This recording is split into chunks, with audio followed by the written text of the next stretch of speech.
darkness. Not the absence of light, but the crushing weight of it, the kind that smothers hope beneath the sand of the arena. In the bowels of Capua, where screams became music and blood a spectacle, a man named Spartacus was forged. Not born a hero, not even born free, but molded by the chains that clinked against stone, by the laughter of his masters, by the cruelty that turned men into beasts for entertainment. Imagine standing beneath the Roman sun, its heat licking your skin as the crowd chants for death.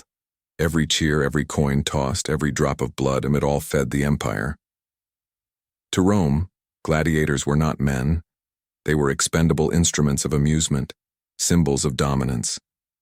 But within that pit of despair, something ancient stirred, the will to defy the gods of Rome themselves. Spartacus was once a soldier, a Thracian conscripted into Rome's legions, betrayed, and sold into slavery. That betrayal planted a seed of vengeance deep within him. Years of suffering watered it, until one night it finally bloomed, in fire. They say the rebellion began not with a roar, but with whispers in the dark. A handful of slaves armed with kitchen knives and stolen blades. Yet what began as a desperate escape soon erupted into an inferno that would burn across the Italian peninsula. The night they fled Capua, the rain fell like tears from an indifferent sky. Lightning illuminated their faces, frightened, yet resolute. Every man knew that if they were caught, crucifixion awaited. But Spartacus wasn't running from death. He was running toward it, determined to meet it on his own terms, not Rome's. When dawn broke, the bodies of slain guards littered the training grounds. The survivors, 70, perhaps 80 men, vanished into the countryside. Rome laughed at first. A band of slaves cannot challenge an empire, the senators scoffed. They had no idea that the blood spilled in Capua would soon stain the map of Italy, because Spartacus was not just fleeing bondage. He was crafting a message, one written in rebellion and sealed in crimson.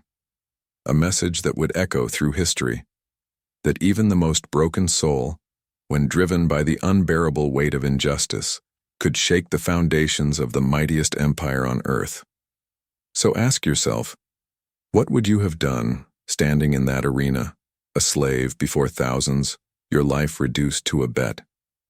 Would you have fought for survival or for vengeance? If you feel the fire of rebellion burning even as you hear this story, like this video, subscribe and tell us in the comments, what would you have done if you were Spartacus? Beneath the marble grandeur of Rome, beneath its golden forums and towering arches, a darker machine pulsed, a machine built on the flesh and blood of slaves. It is easy to remember Rome for its glory, the shining helmets, the roaring arenas, the roads that cut across continents. But those stones were laid by hands that trembled, by men and women who would never be remembered. In the shadows of the great estates, hundreds of thousands of slaves toiled endlessly. They built, harvested, served, and died, invisible to the patricians who sipped wine above them. Rome's power did not rest upon its legions, but upon its chains. For every senator who boasted of Roman virtue, there were 10 slaves shackled in silence, the true architects of empire. In the bustling markets of Capua and Delos, the slave trade thrived like a grotesque theater. Flesh was priced by strength, age, and obedience. Children fetched a lower price unless they showed promise for special entertainment. The cries of mothers torn from their sons mingled with the laughter of buyers counting coins. It was a commerce of despair, and Rome was its greatest beneficiary. To be a slave in Rome was to live a paradox, indispensable, yet disposable. They cooked the meals of generals, tended the villas of senators, fought to the death in the sand, and when they were broken, they were replaced. Even the gods seemed to mock them, for the temples where Romans prayed for virtue were cleaned by the same hands they deemed unworthy of freedom. The gladiatorial schools, the ludi, were the empire's cruelest stage. Slaves trained for months, sometimes years, to perfect the art of dying well. Instructors carved discipline into their flesh. Punishment was not correction, but theater. The roar of the crowd became both their curse and their final mercy, for applause was the only freedom they would ever taste. Yet even among this hierarchy of misery, there burned the faint glow of defiance. In whispered conversations after curfew, in fleeting glances between fighters, in the clenched jaws of those too proud to beg, rebellion was not a plan. It was instinct. It was survival wearing the mask of submission. Spartacus saw it. He saw the contradiction that Rome refused to acknowledge, that a civilization built on chains could never be truly unbreakable. And so, while Rome celebrated its eternal glory under the light of torches, somewhere in its dark underbelly, those torches began to flicker, as if the empire itself was being watched by the fire it had ignited. There are moments in history when a single heartbeat changes the course of empires. For Spartacus, that moment came in the silence before a storm, when the whispers of rebellion turned into the echo of steel against stone. The ludus of Capua was not merely a training ground, it was a crucible of humiliation. Every day slaves were beaten, trained, and broken. Yet something within Spartacus refused to yield. He had learned Rome's tactics, its weaknesses, its arrogance.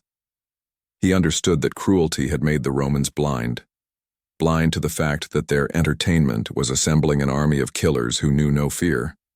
One night, under the heavy breath of the southern wind, the conspirators gathered. 70 men, each marked by scars, each bound by desperation. They did not have swords or shields, only kitchen knives, skewers, and fragments of iron stolen from the forge. But they had something far more dangerous: unity born of pain. When the first guard fell, the silence shattered. Chaos erupted within the walls of the ludus. The slaves tore through their oppressors, driven not by strategy but by rage so pure it felt almost divine. By dawn, the sand of the training yard had turned crimson. Capua, once a city of spectacle, had become a graveyard of Roman arrogance. The survivors seized wagons, horses, and whatever weapons they could carry. They fled to Mount Vesuvius, the sleeping giant that loomed over Campania, a fitting refuge for men who burned with rebellion. From its rocky slopes, they could see the farmlands stretching toward Rome, fields watered by the sweat of slaves. Spartacus looked upon them not as spoils, but as chains waiting to be shattered. The Roman Senate laughed when they heard of the revolt. To them, it was a disturbance, a passing nuisance. They sent a small militia, expecting an easy victory. But Spartacus was no longer a gladiator. He was a commander born in the furnace of oppression. When the Roman troops reached Vesuvius, they found not frightened fugitives, but an army that had learned to use the mountain itself as a weapon. The rebels descended upon the Romans in a storm of fury. Rocks, fire, and sharpened stakes rained down from above. The soldiers, arrogant and unprepared, were annihilated. Their weapons, Roman steel, were taken and turned against their masters. That day the slaves ceased to be victims. They had become an army. For the first time, Rome trembled, not because of a foreign enemy, but because its own slaves had risen from the dirt to challenge its gods and generals. The symbol of domination, the gladiator, had become the symbol of vengeance. And as the smoke rose over the plains of Campania, one truth began to spread like wildfire. The empire of chains had awakened the very force that would one day haunt its legacy. The news spread through the empire like a sickness. Slaves, led by a former gladiator, had destroyed a Roman force. What had begun as a desperate escape was now something far more dangerous, a revolution born in blood. In the valleys below Mount Vesuvius, the air was thick with the smell of sweat, smoke, and iron. The men who once fought for amusement now trained for vengeance. They had no formal ranks, no banners, no senate to guide them, only the will to destroy the masters who had built Rome upon their suffering. Spartacus was not merely a warrior, he was a paradox. He spoke to his men not as slaves but as equals. His voice carried through the camps, calm yet burning with conviction. "Rome thinks we are beasts," he told them. "Let them learn what happens when the beasts bite back." The ragtag army grew faster than anyone could imagine. Escaped slaves poured in from villas, mines, and quarries. Some came barefoot and starving, others dragging stolen carts of grain and weapons. Women and children followed too, not warriors but witnesses to a movement that had become unstoppable. Their weapons were mismatched, a blacksmith's hammer, a farmer's scythe, a gladiator's trident, yet together they forged something Rome had never faced, an enemy with nothing to lose. From the shadows they struck Roman caravans, seized supplies, and vanished into the hills. Every victory brought new followers, and with them, a terrifying truth. The slaves of Rome outnumbered their masters. But war changes men. What began as liberation soon turned to vengeance. The blood that once soaked the arenas now stained the countryside. Villas burned, masters were executed, and the same cruelty once inflicted upon slaves was now mirrored by their hands. Freedom had awakened a monster that even Spartacus struggled to control. In those nights, as fires raged across Campania, the line between justice and vengeance dissolved. The rebels danced among the ruins of Roman estates, drunk on their first taste of power. For the first time, they were not the spectacle. They were the executioners. The Senate could no longer laugh. Panic took root in the marble halls. Rome's finest generals were humiliated by men who had once entertained their feasts. And as the empire tried to comprehend the impossible, that its slaves had formed an army, one question haunted every Roman dream. What happens when the oppressed no longer fear the whip? Tell me in the comments. If you were there, would you have joined Spartacus or stood with Rome? The rebellion was no longer a whisper. It had become a storm. Across the Italian countryside, the name Spartacus carried both terror and awe. To slaves, he was a savior. To Rome, he was an infection spreading faster than legions could march.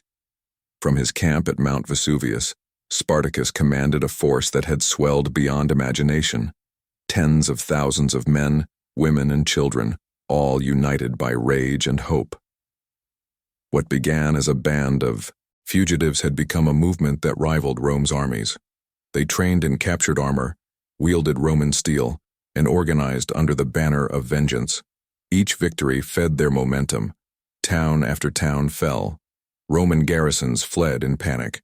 The Senate, humiliated, sent praetor after praetor to crush the uprising, and each returned in defeat, if they returned at all. Spartacus had done the impossible. He had built an army of slaves that outwitted and outfought the might of Rome. But Spartacus was not driven by conquest. Deep within, he still dreamed of escape, of crossing the Alps and returning to Thrace, far from Rome's reach. He urged his followers to march north, to freedom. Yet freedom, once tasted, had turned intoxicating. Many refused to leave. They wanted vengeance, not exile. The march through the Italian hills became a nightmare of fire and triumph. Roman villas were reduced to ash, roads lined with the broken standards of fallen legions. Along the way, Spartacus freed thousands more, and each new recruit brought both strength and chaos. Discipline faltered. The army that had once fought for liberation began to fracture under the weight of its own fury. Still, Rome bled. The Senate grew desperate. Whispers spread that the gods had abandoned them. To many, Spartacus was no longer a man but an omen, the embodiment of Rome's sins rising to collect their due. Standing before his army, Spartacus looked toward the distant horizon, where the snow-capped Alps marked the border of their freedom. The wind carried the scent of iron and smoke, and for a brief moment, victory seemed possible. He had defied fate itself. But fate, like Rome, does not forgive. In the shadows, a new enemy was already rising, one whose cruelty would eclipse all before him. Rome had been humiliated long enough. The Senate, trembling behind its marble columns, could no longer deny what had become a nightmare. Spartacus was winning. Their armies had fallen, their prestige shattered. And with every Roman defeat, The illusion of control crumbled further. The empire of chains was rusting. That was when they turned to Marcus Licinius Crassus, the richest man in Rome, a general whose ambition burned brighter than mercy. To him, Spartacus's rebellion was not just a threat to the Republic. It was an opportunity. Crassus would crush the revolt, and in doing so, carve his name into eternity. His first act was terror. Discipline, he believed, could only be restored through fear. Through legions he inherited had tasted defeat, a shame he could not tolerate. So he resurrected an ancient punishment Rome itself had long abandoned: decimation. Every 10th man in his army was executed, slain by his own comrades. The screams of the condemned echoed across the camps, a promise of what awaited failure. Under Crassus, the war changed. The rebels who once hunted Romans through the countryside now faced a predator as ruthless as themselves. His legions marched with methodical precision, building walls and traps to corner the slave army. Crassus didn't fight with passion, he fought with mathematics. Every move of Spartacus was anticipated, every path to freedom cut off one by one. Still, Spartacus refused to yield. He struck at Crassus's forces in daring ambushes, slipping through the net like smoke. Each skirmish bled both sides, but the tide was turning. Rome's arrogance had returned, this time sharpened by vengeance. As the winter descended, Crassus began constructing an enormous trench across southern Italy, a scar across the land meant to cage the rebels. Starvation and cold gnawed at the once mighty slave army. For the first time, the unbreakable Spartacus looked upon his men and saw despair. Crassus's strategy was cruel but brilliant. He would not just defeat Spartacus, he would erase him, body, army, and memory. For Rome to stand eternal, rebellion had to be more than crushed. It had to be unthinkable. In the Senate, whispers spoke of triumph. But for Crassus, victory was not yet complete. To prove himself the savior of Rome, he needed Spartacus's head, or his corpse nailed to a cross along the Via Appia. The hunt had begun, and the empire's wrath was finally unleashed. Capua, the city where Spartacus's rebellion was born, would now witness its own reckoning.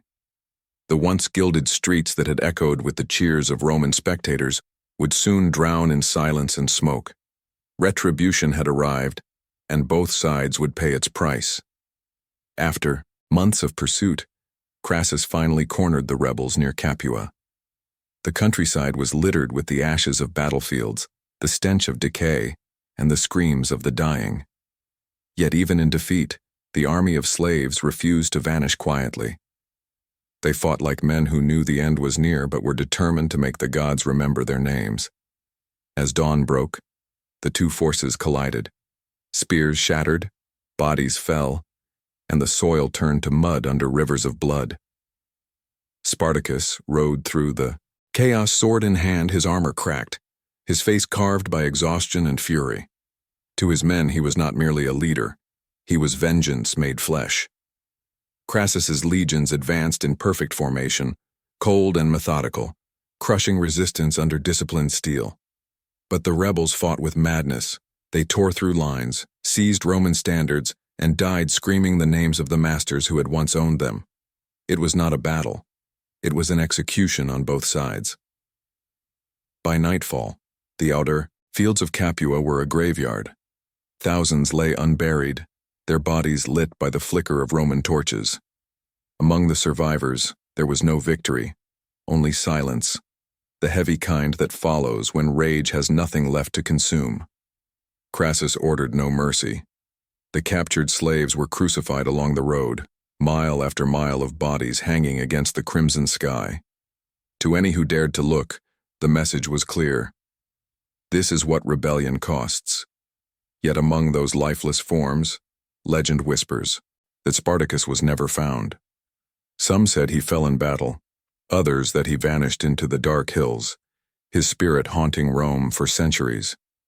Perhaps that is the true punishment, not death, but the memory of defiance that refuses to die. Because even as Rome celebrated, Even as the crosses stood like sentinels of order, something had shifted in the heart of the empire. The fear that once belonged to slaves now lived in their masters. Tell me in the comments, would you call this justice or vengeance? The rebellion that had once shaken Rome to its core now staggered under the weight of exhaustion and despair. Crassus's relentless pursuit had turned the Italian landscape into a tomb for the dream of freedom. Yet Spartacus still lived, wounded, hunted, but unbroken. His army, reduced and starving, clung to him like a dying flame refusing to fade. Rumors spread among the ranks, whispers of escape, of salvation from across the sea. Pirates from Cilicia had promised Spartacus ships, gold, and passage to safety beyond Rome's reach. For a moment hope flickered. The sea meant freedom, the promise of a new beginning. But hope, in the world of Rome, was the most dangerous illusion of all. When Spartacus and his followers reached the southern coast, the betrayal was complete. The pirates had vanished, taking their payment and leaving behind only empty shores and mocking waves. Behind them, Crassus's legions closed in, tightening their iron grip. The trap had sprung. Desperation turned to fury. Spartacus refused to surrender. Even in the face of betrayal, he would not kneel. He gathered his warriors, bloodied and broken, and gave them one final speech, not of victory, but of defiance.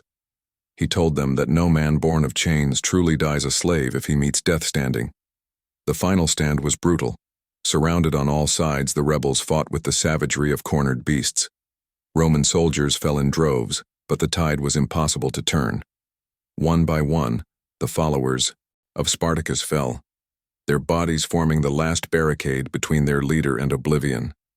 It is said that Spartacus himself charged into the thick of battle, cutting down centurions until his sword broke, until his blood mixed with that of the men he led. He sought Crassus in the chaos, determined to strike him down, not for victory, but for meaning.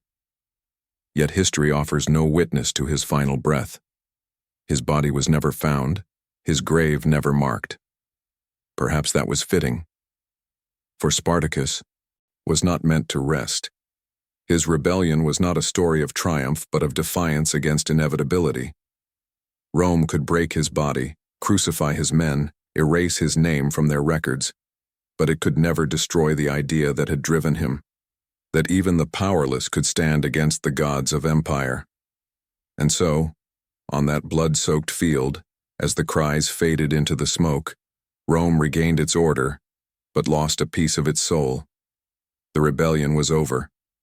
The fields once alive with the clash of swords now lay silent, choked by the stench of death.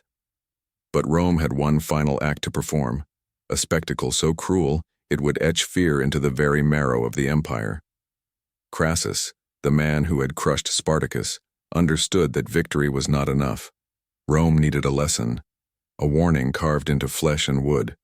So he ordered 6,000 captured slaves, the survivors of Spartacus's army, to be crucified along the Via Appia, the great road that stretched from Capua to Rome. For nearly 200 kilometers the crosses stood, row upon row of dying men, their bodies nailed to the instruments of their own defiance. The wind carried their screams across the countryside. Travelers could not pass without seeing the empire's message, that rebellion was not merely punished but annihilated. The crucifixions took days. Each body was raised slowly, methodically, by soldiers who laughed and sang as they worked. The agony was drawn out, nails driven through wrists and ankles, blood running down weathered wood. Crows circled overhead, their cries blending with the moans of the condemned. Among the dying, stories spread, whispers that Spartacus still lived, that he watched from the hills, waiting for Rome to pay its own price. The Senate denied it, but even the legionnaires spoke his name with unease. It was as if his spirit haunted every cross that lined that cursed road. As the days turned to weeks, the corpses blackened under the sun, the smell of decay carried to the very gates of Rome. Yet the citizens did not avert their eyes. They came to see, to gawk, to assure themselves that order had been restored. The empire fed not only on grain and conquest, but on spectacle, on the ritual of death as performance. By the time the last body fell silent, the Via Appia had become more than a road. It was a monument to terror, a warning written in bone and blood that freedom was not for all men, and that even dreams could be crucified. But history is cruel in its irony.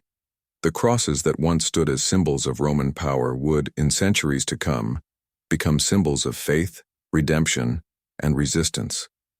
The very tool Rome used to break the will of men would one day define the rise of another empire, one born not of chains, but of belief. Rome thought it had silenced rebellion forever. Instead, it had immortalized it. The story of Spartacus did not end on the battlefield, nor upon the crosses of the Via Appia. His body may have vanished, but his shadow remained, a whisper through centuries, haunting the very empire that sought to erase him. In the years that followed the rebellion, Rome tried to bury his memory beneath triumphal arches and the endless grind of conquest. The Senate forbade his name to be spoken, his deeds to be recorded. But silence, like tyranny, never lasts. The slaves of Rome still spoke of him in secret, in the dim corners of kitchens and fields, where the lash could not reach their dreams. To them, Spartacus became more than a man. He became a symbol of resistance, of dignity, of the human spirit's refusal to kneel. Ironically, the empire that prided itself on eternal glory could not destroy what it feared most: the idea that freedom belongs even to those born in chains.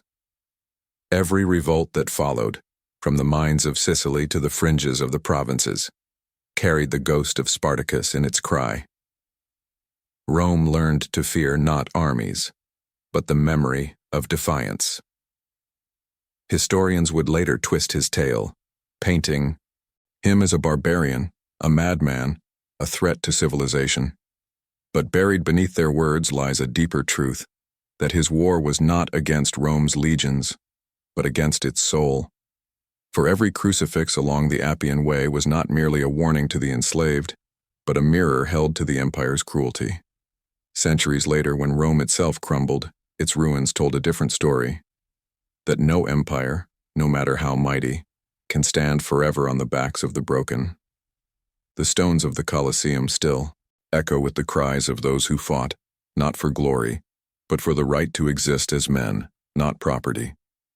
Spartacus did not win his war, but he left Rome a prophecy that power built on suffering will one day collapse under the weight of its own sin. His rebellion became an ember that would burn quietly through time, igniting revolutions long after his bones had turned to dust. And perhaps, somewhere in that silence between history and myth, his spirit still walks the roads of Italy, not as a ghost of vengeance, but as a reminder that even when hope is crucified, rebellion never truly dies.